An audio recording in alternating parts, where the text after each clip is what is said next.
What's up, everybody? It's Sam from Viral Media Network, and it's day 20 of the knowledge cards of the civil rights movement put on by the Library of Congress.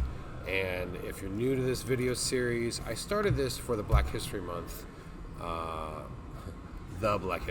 month of Black History of February. I did 4 of them, and I went on the road for work, and when I got back I just couldn't play catch up. So in March I'm like, you know what, I'm not going to just let this slide. I'm going to continue it on. It's day 20 and I draw one card from the deck and we learn a little bit about it. So are you ready to go? Now what I've done is the ones we've already pulled I've flipped over. There's words on one side. There's words on one side and wonderful pictures on the other. And so this is the side that I've already drawn from, and so here we go. So I'm going to set these ones aside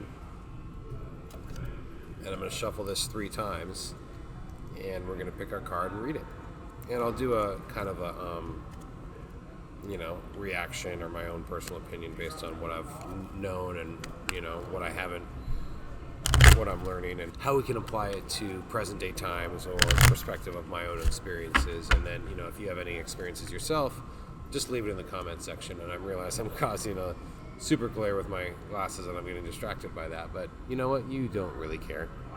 You just want me to pull a card and discuss below with your comments. So thanks again for watching. Shuffled it 3 times. Here we go. And we got upside down.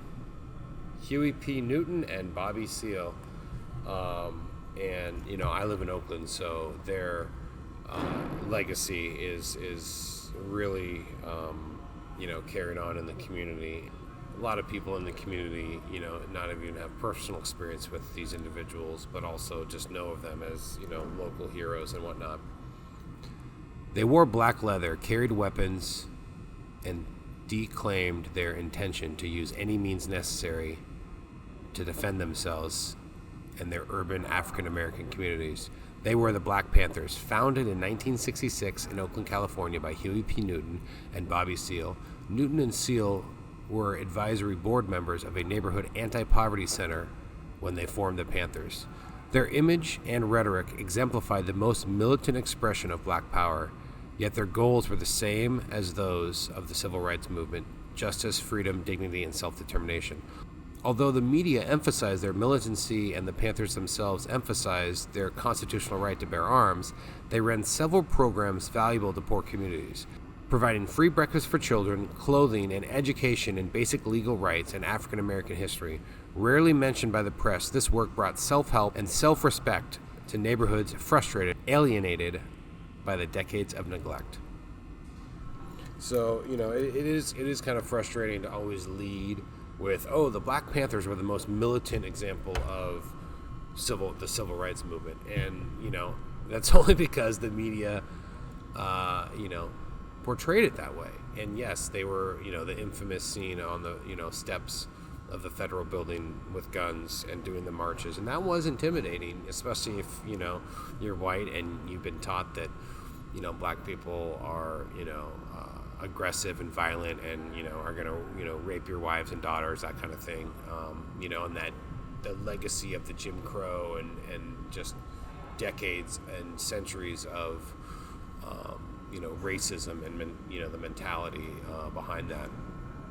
But, really at its core, the Black Panthers were a community grassroots organization.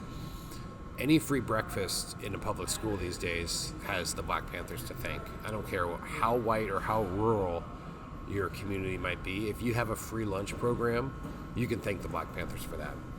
On a personal note, I was there when they dedicated the street and the bust of Huey P. Newton in West Oakland. And it was a really honor to be a part of that. I wasn't part of the organization, but just to witness it, I should say. I wasn't a part, just to be a part of it as far as being there and covering it in the media. I was live streaming it for the Town Experience. But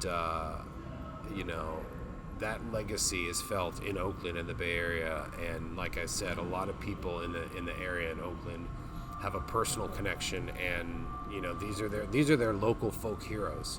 Bobby Seale is still alive, unfortunately. I won't go into the details here about the destruction of Huey P. Newton, but we know that systematically the FBI and the CIA and the United States government actively fought to destroy the Black Panthers because they saw them as a threat. Edgar J. Hoover thought they were a terrorist organization, which they were not, just simply because they were carrying guns. And we know of the new movie that's out on Netflix. The name is escaping me right now, and I apologize because I haven't seen it. I need to see it. But it's about Bobby Hutton, and how he was framed, and there's a lot of bad shit that happened to the Black Panthers at the hands of the United States government, the CIA, and whatnot. So it's a tragedy, but their legacy carries on, and there is, there are Black Panthers still out there doing their thing, and I believe it's Bobby Hutton Jr. is still out there active, and there's a Black Panther community still out there doing the work and involved in the local community. So we salute them, especially Bobby Seale and Huey P. Newton, the two founding members of the Black Panthers. And that's day 20 of the knowledge cards put out by the Library of Congress. So thank you again so much for watching. I'm Sam from Viral Media Network. Don't forget to check out our other videos. Check out all of our playlists, our podcasts, the thrift store finds vinyl digs, hiking videos, music videos, lots of other stuff. Thanks again for watching. We'll see you next time.